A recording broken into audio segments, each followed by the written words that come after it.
Neil in Tallahassee, Florida. Hey, Neil, what's up? Hey, how you doing? Good. What's on your mind?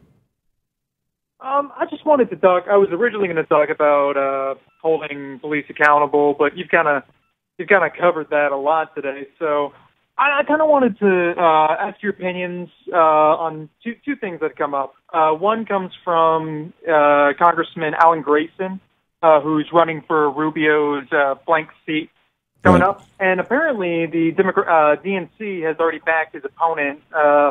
Can't remember his name, and he went on a tirade against the Democrats, saying, "Well, they do this because they're losers. They just back establishment people because that's all they can do because they're meek."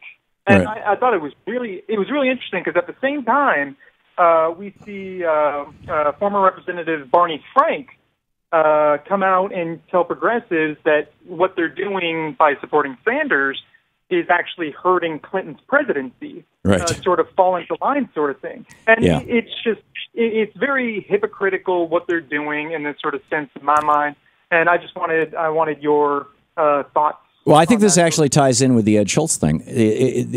As I keep saying to everybody, in Washington, D.C., it doesn't matter if you're left or right. It doesn't matter if you're Republican or Democrat. It matters on the thing that matters, the thing that is consequential, the thing that determines whether you get invited to the White House and whether you get invited to the cocktail parties in this town and whether you get covered in the press and whether your name shows up and whether you show up on television regularly is, are you an insider or are you an outsider?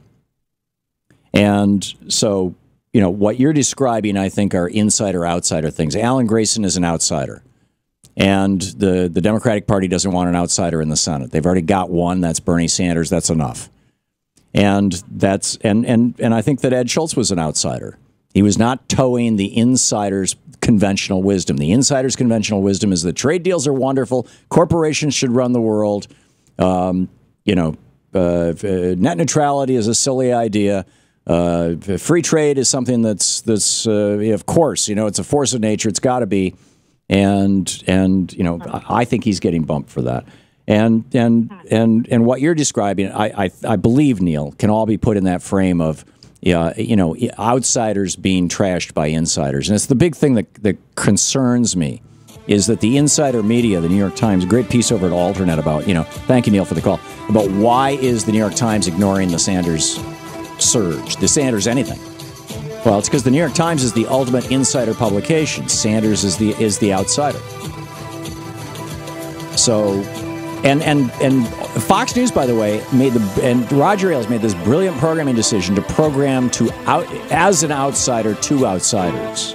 You're listening to Thom Hartmann. Visit thomhartmann.com for audio and video archives. And MSNBC now is moving in the direction of programming more and more with insiders, Chuck Todd, Brian Williams, to insiders.